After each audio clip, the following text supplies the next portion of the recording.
آج کی اس ویڈیو میں ہم بات کرنے والے ہیں کہ جب موت کا فرشتہ ملک الموت علیہ السلام حضرت موسیٰ علیہ السلام کے پاس آئے تو حضرت موسیٰ علیہ السلام نے ان کو تھپڑ کیوں مارا اور تھپڑ مارنے کی وجہ سے ان کی آنکھیں باہر نکل گئیں، اور جب ان کی آنکھیں باہر نکل گئیں تو اس کے بعد کیا ہوا؟ بسم اللہ الرحمن الرحیم۔ شروع اللہ کے نام سے جو بڑا مہربان نہایت رحم کرنے والا ہے۔ جب اللہ تبارک و تعالی نے حضرت موسیٰ علیہ السلام کی موت کا ارادہ فرمایا، یعنی کہ اللہ نے جب چاہا کہ اب موسیٰ علیہ السلام کو موت دینی ہے تو اسی وقت اللہ تبارک و تعالی نے اپنے موت کے فرشتے حضرت موسیٰ علیہ السلام کے پاس بھیجے۔ ملک الموت کو یہ حکم دیا کہ وہ حضرت موسیٰ علیہ السلام کے پاس جائے اور ان کی روح قبض کر لے۔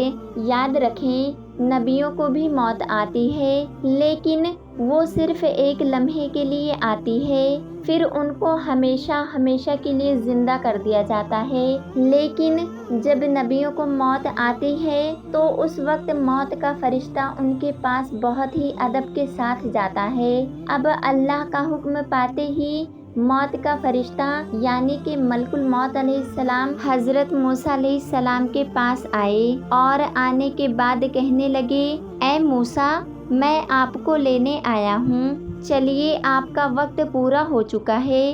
یہ سن کر حضرت موسیٰ علیہ السلام نے فرمایا کہ کیا کہہ رہے ہو، کہاں پر چلنا ہے؟ حضرت عزرائیل علیہ السلام کہنے لگے کہ میں موت کا فرشتہ ہوں اور آپ کو لینے کے لیے آیا ہوں۔ یہ سن کر حضرت موسیٰ علیہ السلام نے فرمایا کہ اچھا، تم مجھے مارنے کے لیے آئے ہو تو تم مجھے موت دینے کے لیے آئے ہو؟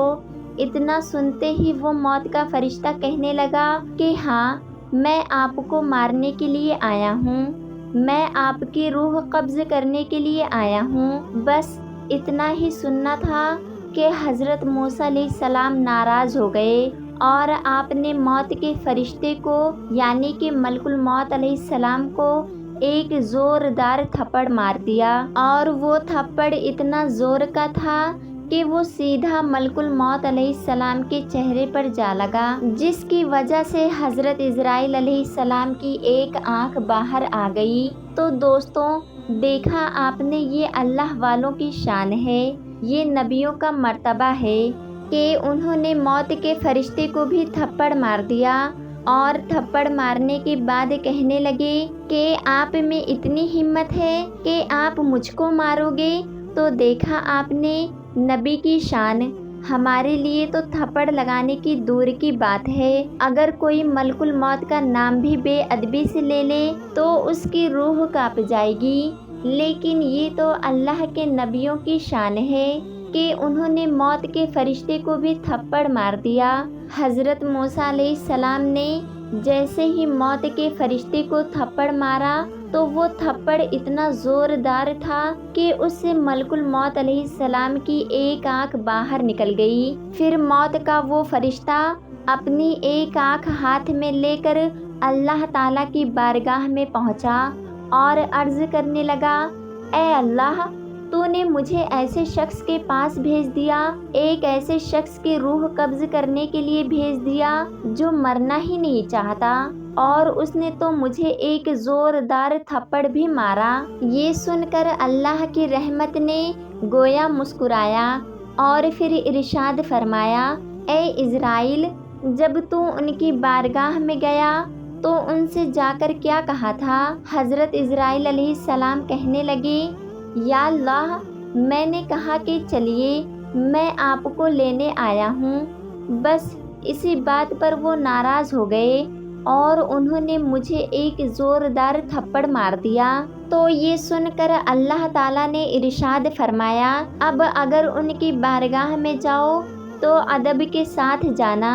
اس کے بعد اللہ تعالیٰ کا وہ فرشتہ یعنی کہ ملک الموت علیہ السلام پھر سے حضرت موسیٰ علیہ السلام کی بارگاہ میں ایک بیل لے کر آئے اور بڑے ہی ادب کے ساتھ کہنے لگے، اے موسیٰ، اس بیل پر اپنا ہاتھ رکھ دیجئے، جتنے بھی بال آپ کے ہاتھ کے نیچے آئیں گے اللہ کے حکم سے اتنے سال آپ کی عمر بڑھا دی جائے گی۔ یہ سن کر اللہ کے نبی حضرت موسیٰ علیہ السلام نے فرمایا کہ پھر کیا ہوگا؟ کہا پھر آپ کو بھی موت آ جائے گی، یعنی کہ پھر آپ کو بھی یہاں سے چلنا ہوگا۔ یہ سن کر حضرت موسیٰ علیہ السلام نے فرمایا کہ جب مجھے چلنا ہی ہے تو پھر میں آج ہی آپ کے ساتھ چلتا ہوں، لیکن آپ اللہ تعالیٰ سے ذرا یہ کہیں کہ اللہ تعالیٰ مجھے تھوڑی دیر کے لیے مہلت دے دے۔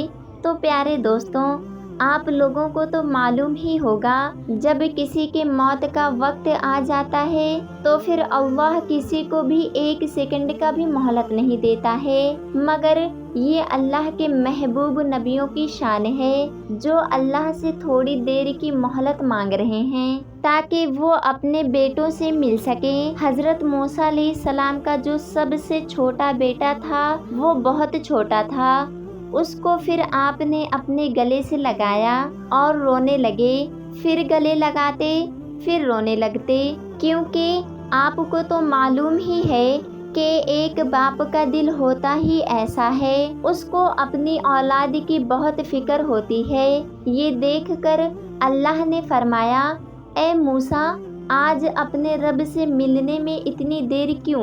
اس سے پہلے جب میں آپ کو طور پہاڑ پر بلاتا تھا تو آپ دوڑے دوڑے چلے آتے تھے۔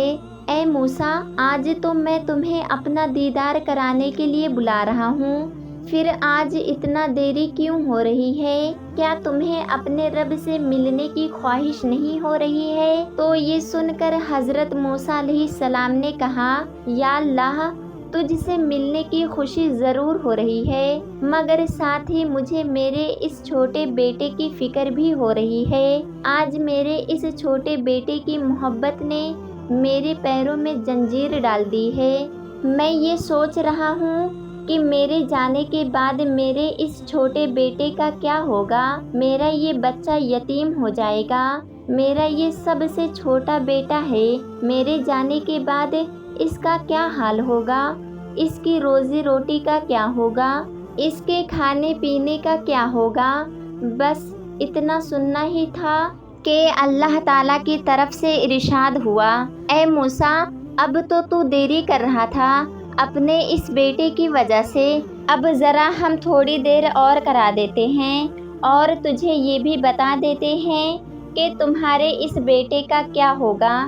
پھر اللہ تعالیٰ کی طرف سے ارشاد ہوا، اے موسیٰ، اپنے سامنے یہ جو دریا دیکھ رہے ہو اس پر اپنی لاٹھی مارو۔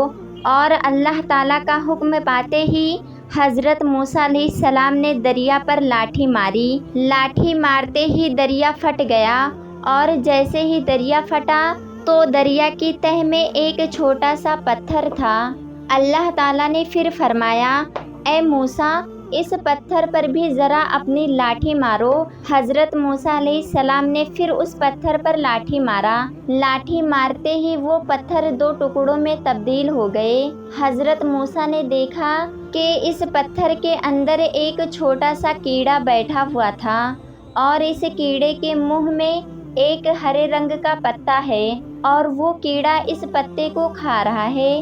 حضرت موسیٰ علیہ السلام نے دیکھا کہ دریا کی تہہ میں ایک پتھر تھا اور پتھر کے نیچے ایک کیڑا تھا جہاں پر ہوا پانی بھی نہیں پہنچ سکے، مگر اس کے منہ میں بھی ایک ہرے رنگ کا پتا ہے۔ یہ دیکھ کر حضرت موسیٰ علیہ السلام بہت زیادہ حیران ہوئے اور اللہ کی قدرت پر قربان ہونے کو جی چاہا۔ پھر اللہ تعالیٰ کی طرف سے ارشاد ہوا، اے موسیٰ، دریا کی تہہ میں ایک پتھر کے بیچ میں ایک کیڑا اور کیڑے کے منہ میں پتا، جب ہم اس کیڑے کو رزق پہنچا سکتے ہیں جہاں پر ہوا پانی بھی نہ پہنچ سکے، تو پھر تمہارا یہ بیٹا تو ایک انسان ہے، مخلوق کو ہم نے پیدا کیا ہے، تو پھر اس کے رزق کی ذمہ داری بھی ہماری ہے۔ دوستوں، بندہ اگر اللہ کا وفادار بن جائے، اللہ پر مکمل بھروسہ کرنے لگے، تو پھر اللہ اپنے بندوں کے ہر مشکل کو مٹا دے گا۔ سبحان اللہ۔